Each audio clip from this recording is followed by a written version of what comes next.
Good afternoon, everyone. I'm Filippo Tusberti, and today I'm going to show you our work, which is going to be published, which is about the mapping of Copernicus crater and its geology. A brief introduction about Copernicus, which is a complex crater located in the lunar near side, just south of the Mare Imbrium. Its diameter is 96 kilometers and its depth is around 3.6 kilometers, and is a relatively young crater because it's estimated to be 0.8 giga-year. We study Copernicus for many reasons. The first one is because it's localized on a border area between the Maria and Highlands terrains, and that gave us the possibility to study two different environments in one single crater. Its geology is complex and is still debated, and despite is still used to calibrate the chronological curve for crater density.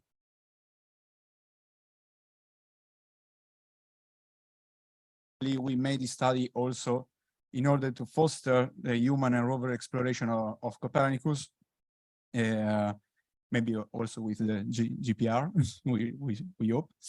And but we strongly believe that the very first step for this kind of explorations is to have a good and accurate geologic map of the area. So to generate our map, we take into account both morphological and spectral data. As morphological data, we used LROC, WAC and NAC images, and LOLA and Kaguya digital elevation model, from which we extracted also the hillshade. And as the spectral data, we used, first of all, Clementine RGB composition, where the three channels are three different band ratios. The red channel highlights low titanium and high glass content.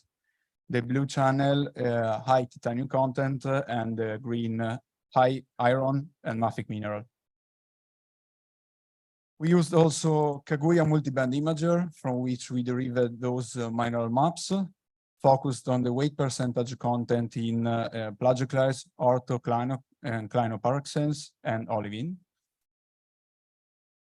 So gathering all this data, we were able to produce our geologic map, renewed geologic map of Copernicus. In fact, it takes into account both our new observations and new studies published during these years. We mapped 5 different landforms and 16 geological units. Now we can see just the main units we mapped. Among the whole units, we find mainly the steeps and gentle scarps. We mapped based on their morphology. In fact, we mapped as steep scarps everything with a steepness greater or equal than 42 degrees, and everything below this value as gentle scarps. We mapped also subunits, spectral subunits, on their based on their content in ortho, clino, and orthoclinopyroxenes and plagioclase.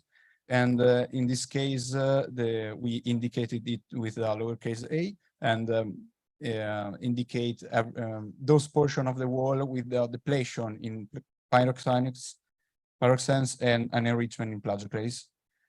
Among floor units, we find smooth and amoky units. We map them based obviously on their morphology, so if they are smooth or rough, but also with the Clementine RGB data.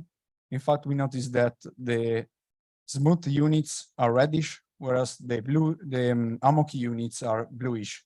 So there is a spectral distinction.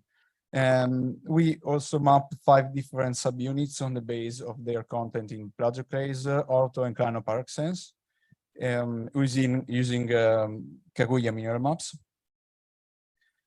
Finally, we mapped the central peaks, which are different, as we can see. The southern one is undifferentiated, whereas the northern one shows outcrops of olivine, as we can see in the image C, but is also confirmed by other papers in bibliography. So gathering all these, thanks to to all these observations, we were able to make our interpretations about pre-impact geology, crater geology, and impact dynamics. And however, many of our observations and interpretations are in agreement with the previous paper. First of all, we find the pre-impact geology was characterized by an heterogeneous composition. In fact, there were upper crust mainly made of lunar mare material and a lower crust mainly made of primordial highland material, characterized by the presence of intrusive bodies, intrusive dunitic or troctolithic bodies.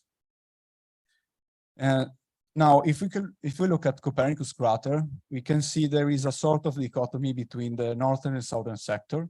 In fact, it seems that the northern sector seems smoother than the southern one, but especially the northwestern sector seems to be more covered by melt than the rest of the crater.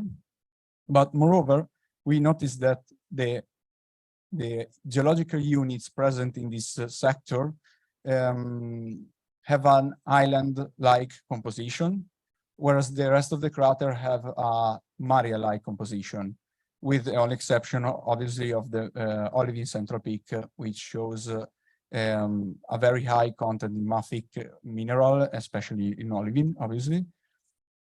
And we interpreted all these characteristics with a potential oblique impact coming from southeast that ejected and concentrated most of the melt with the composition of the deeper material toward the northwestern sector. And whereas in the rest of the crater, the melt was ejected in the other direction and with the composition of the shallower mare material. At this point, we had the crater floor fulfilled by hammocky units, and then the melt started to flow downward from the wall toward the floor, gradually draping those hammocky units. That happened in the northwestern sector with a highlands composition, whereas in the rest of the crater with mare composition. In conclusions, now Copernicus crater appears like in this section we made in order to better illustrate our geologic interpretation of the nowadays geology of Copernicus.